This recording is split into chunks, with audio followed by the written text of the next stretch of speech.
Hello students, good morning. I am Nikita, your maths teacher. આપણે જોઈ રહ્યા હતા ધોરણ 10 નું ચેપ્ટર નંબર 1 વાસ્તવિક સંખ્યાઓ, જેમાં આજે આપણે સોલ્વ કરવાના છીએ એક્સરસાઇઝ યાની કે સ્વાધ્યાય 1.3. મોસ્ટ ઇમ્પોર્ટન્ટ ક્વેશ્ચન આજે આપણે સોલ્વ કરવાના છીએ અને બહુ જ વ્યવસ્થિત તમને કન્સેપ્ટ વાઇઝ શીખવાડી. બહુ જ ઇઝી છે, એકના એક સ્ટેપ ફોલો થાય છે અને આ જે એક્ઝામ્પલ છે 2 માર્ક્સનો પૂછાય છે, એટલે હરેક સ્ટુડન્ટને, રાઈટ, જે એટલા બધા ક્લેવર નથી સ્ટુડન્ટને પણ આ એક્ઝામ્પલમાંથી 2 માર્ક્સ લઈ લેવાના છે, કારણ કે એકના એક સ્ટેપ આપણે ફોલો કરવાના છીએ અને બેઝિક તમને કન્સેપ્ટ આવડતો હોય એટલે આ જે સ્ટેપ્સ ફોલો કરવા બહુ જ ઇઝી પડી જાય છે. એટલે કન્ટિન્યુ છેલ્લે સુધી મારી સાથે વિડીયોમાં જોડાયેલા રહેજો. સ્ટેપ પછી સ્ટેપ વ્યવસ્થિત તમે સમજી લેજો એટલે તમને એક્ઝામ્પલ સમજાઈ જશે. તો ચાલો આપણે શરૂઆત કરીએ. શું પૂછવામાં આવેલું છે આપણને? સાબિત કરો કે વર્ગમૂળ 5 એ અસમય સંખ્યા છે. હવે સમય સંખ્યા કોને કહેવાય અને અસમય સંખ્યા કોને કહેવાય, એ જે બેઝિક કન્સેપ્ટ છે એ તમારો ક્લિયર હોવો જોઈએ, કારણ કે મેં તમને ઇન્ટ્રોડક્શનના લેક્ચરમાં બહુ જ ડિટેલમાં સમય સંખ્યા અને અસમય સંખ્યા વિશે શીખવેલું છે. તો જો એ લેક્ચર તમે જોયો હશે તો તમને ખબર હશે કે કોઈ પણ વર્ગમૂળ સંખ્યા કે એવી વર્ગમૂળ સંખ્યા કે જેનું વર્ગમૂળ ન નીકળતું હોય, જેમ કે અહીંયા વર્ગમૂળ 5 છે જેનું વર્ગમૂળ ન નીકળે. અગર આપણને જો વર્ગમૂળ 4 આપેલું હોય તો આ અસમય સંખ્યા નથી, આ સમય સંખ્યા છે. કેમ? કારણ કે વર્ગમૂળ 4 નું વર્ગમૂળ શું થાય છે? 2. એટલે આ તો સમય સંખ્યા છે, પરંતુ એવી સંખ્યા કે જેનું વર્ગમૂળ નથી નીકળતું એ અસમય સંખ્યા કહેવાય છે. આપણને ખબર જ છે અને આપણે સાબિત કરવાનું છે કે આ સમય સંખ્યા છે એ આપણે સાચું કહી રહ્યા છીએ, રાઈટ? ચલો, સૌથી પહેલો સ્ટેપ આપણે ધારી લેવાનું કે ધારો કે વર્ગમૂળ 5 સમય સંખ્યા છે. આવું એટલા માટે ધારવાનું છે કે પહેલા આપણે ધારી લઈએ કે વર્ગમૂળ 5 સમય સંખ્યા છે ને લાસ્ટમાં આપણે બતાવી દઈશું કે આપણી ધારણા ખોટી છે, એટલે કે આ અસમય સંખ્યા છે, રાઈટ? સૌથી પહેલા આપણે લખી લઈએ, ધારો કે વર્ગમૂળ 5 એ સમય સંખ્યા છે, રાઈટ? સમય સંખ્યા એટલે કે p/q ફોર્મ. અહીંયા સુધી ક્લિયર થઈ ગયું? હવે નેક્સ્ટ લખવાનું, સમય સંખ્યા આપણે બતાવીએ એટલે લખવાનું, ધારો કે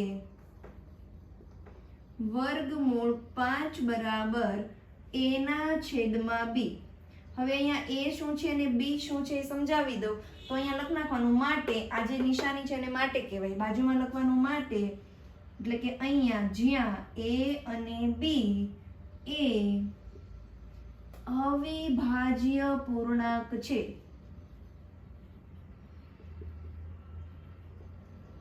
આપણે જે અહીંયા લખ્યું કે વર્ગમૂળ 5 બરાબર a ના છેદમાં b, તો આ a અને b શું છે? તો અવિભાજ્ય પૂર્ણાંક છે, રાઈટ? અને કન્ડિશન એ છે કે b is not equals to 0, એટલે કે b ની કિંમત 0 નથી. હવે આ અવિભાજ્ય પૂર્ણાંક એટલે શું? આ ક્યાંથી લઈ આવ્યા મેમ તમે? અવિભાજ્ય પૂર્ણાંક સમજવું ખાસ જરૂરી છે, કારણ કે આ ટર્મ ઉપરથી જ આપણે આ દાખલો સાબિત કરવાનો છે. તો અવિભાજ્ય પૂર્ણાંક એટલે કે એવી સંખ્યાની જોડી કે જેનો સામાન્ય અવયવ 1 થાય. બસ અત્યારે બીજું તમે કંઈ યાદ રાખોમાં. અવિભાજ્ય પૂર્ણાંક, જેમ કે હું તમને એક એક્ઝામ્પલ આપી દઉં, 3 અને 5. તો 3 અને 5 આ બંનેનો જ્યારે તમે સામાન્ય અવયવ કાઢશો ને તો એક જ નીકળે, રાઈટ? કારણ કે 3 એકા 3 થાય ને 5 એકા 5 થાય, એટલે બંનેનો સામાન્ય અવયવ બંનેમાં હોય એવું શું છે? 1. એટલે કે એવી સંખ્યા કે જેનો સામાન્ય અવયવ 1 જ હોય તેને કહેવામાં આવે છે અવિભાજ્ય પૂર્ણાંક. એટલું ખાલી યાદ રાખી લો. a અને b બંનેનો સામાન્ય અવયવ 1 આવવો પડે, 1 સિવાયની કોઈ પણ સંખ્યા આવવી પડે નહીં, રાઈટ? હવે આપણે આગળ જોઈએ નેક્સ્ટ સ્ટેપ. બધામાં સ્ટેપ સેમ ના સેમ રહેશે.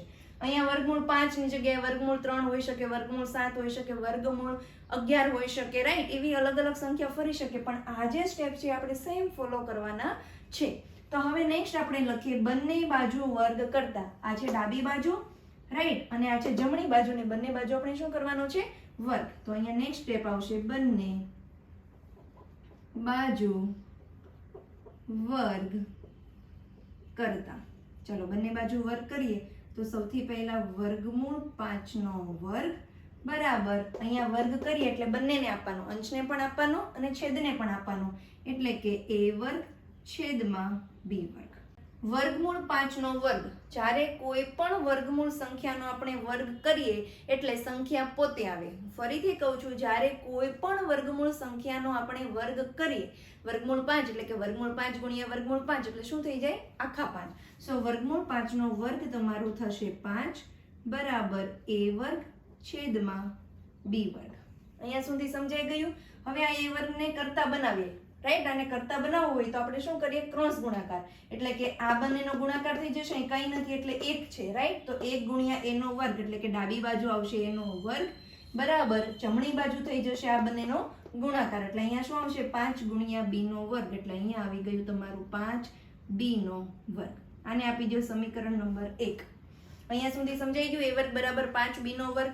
હવે જોવો, મેં તમને ઇન્ટ્રોડક્શનના લેક્ચરમાં સમજાવેલું હતું સેન્ટેન્સ, બસ એ જ સેન્ટેન્સનો આપણે યુઝ કરવાનો છે. અહીંયા શું છે? 5 એ a ના વર્ગનો અવયવ છે એમ કહી શકાય. તો અહીંયા લખવાનું 5 એ a ના વર્ગનો અવયવ છે, રાઈટ? a ના વર્ગનો અવયવ હોય ને તો હંમેશા a નો પણ અવયવ હોય. હું તમને એક એક્ઝામ્પલ દ્વારા અહીંયા સમજાવી દઉં. જેમ કે અહીંયા 5 છે ને અહીંયા a વર્ગ છે. આપણે a બરાબર 5 લઈએ તો 5 નો વર્ગ શું થઈ જાય? 25. તો 5 જે છે એ a ના વર્ગનો અવયવ છે એટલે કે 25 નો વર્ગ અવયવ છે.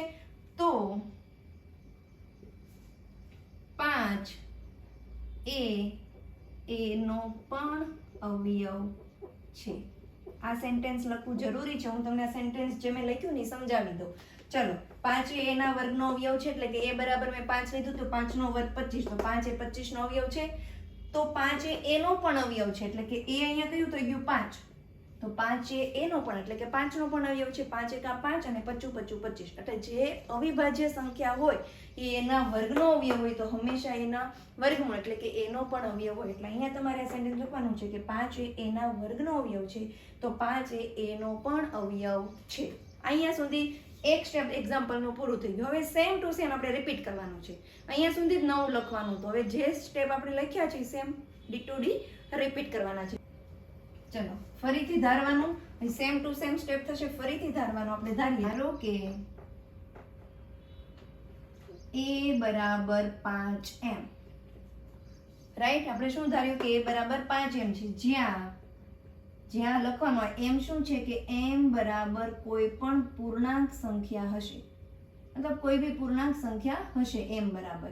સો લખી નાખ્યું અહીંયા m બરાબર પૂર્ણાંક સંખ્યા. Next step same to same આપણે સ્ટેપ્સ ફોલો કરવાના છે બંને બાજુ વર્ક કરતા. તો અહીંયા પણ બંને બાજુ વર્ક કરવાનું. તો એ લખી લેવાનું બંને બાજુ વર્ગ કરતા. બંને બાજુ આપણે વર્ક કરીએ તો શું આવશે? a વર્ગ બરાબર 5 નો વર્ગ અને m નો વર્ગ. સો નેક્સ્ટ સ્ટેપ આવશે a વર્ગ બરાબર 5 નો વર્ગ શું થશે? 25. 25 m નો વર્ગ. અહીંયા સુધી કઈ ડાઉટ નથી? હવે આગળ ચાલીએ. a વર્ગ, તો અહીંયા a વર્ગની કિંમત શું છે? 5b નો વર્ગ. તો અહીંયા a વર્ગની જગ્યાએ હું આ લખી શકું 5b નો વર્ગ. એટલે તમારે લખવાનું સમીકરણ 1 પરથી, રાઈટ? સમીકરણ 1 પરથી a વર્ગની જગ્યાએ આપણે અહીંયા લખી નાખશું 5b નો વર્ગ બરાબર 25m નો વર્ગ. હવે અહીંયા b વર્ગને આપણે કરતા બનાવવાનું છે. કરતા બનાવવું ગણિતમાં મોસ્ટ ઇમ્પોર્ટન્ટ છે. આ રૂલ્સ તમને આવડવો જ જોઈએ. જ્યારે આપણે કોઈ સંખ્યાને મતલબ કે કોઈ ચલને કરતા બનાવીએ ત્યારે સંખ્યા જો એની હારે ગુણાકારમાં હોય તો સામે જાય તો ભાગાકારમાં થઈ જાય, અને ભાગાકારમાં હોય તો સામે જાય તો ગુણાકારમાં થઈ જાય. તો અહીંયા b ના વર્ગની સાથે સંખ્યા શેમાં છે? ગુણાકારમાં. તો ગુણાકાર સામે જાય તો ભાગાકાર થઈ જાય. એટલે અહીંયા આવશે b નો વર્ગ બરાબર 25m નો વર્ગ છેદમાં 5. 25 25 એટલે અહીંયા શું થશે? b નો વર્ગ બરાબર 5m નો વર્ગ. જો સેમ ટુ સેમ આવી ગયું. અહીંયા a વર્ગ બરાબર 5b નો વર્ગ, અહીંયા b વર્ગ બરાબર 5m નો વર્ગ. સેમ આ વસ્તુ અહીંયા લખી દેવાનું. અહીં 5 એ b ના વર્ગનો અવયવ છે, તેથી 5 એ b નો પણ અવયવ છે. ચાલો સ્ટુડન્ટ, હવે મોસ્ટ ઇમ્પોર્ટન્ટ વસ્તુ ચાલુ થાય છે. અહીંયા સુધી સમજ પડી કે આ બંને વસ્તુ તો સેમ જ છે. એટલું આપણે જોયું કે 5 જે છે એ a નો પણ અવયવ છે અને 5 જે છે એ b નો પણ અવયવ છે. મેં તમને દાખલાની શરૂઆતમાં કીધું હતું કે a અને b એ અવિભાજ્ય પૂર્ણાંક છે, એટલે કે એનો સામાન્ય અવયવ હંમેશા એક જ આવવો જોઈએ. તો અહીંયા સામાન્ય અવયવ તો બંનેનો 5 આવ્યો, એક નથી આવ્યો. સમજ પડે? એટલે આપણી ધારણા ખોટી પડે છે.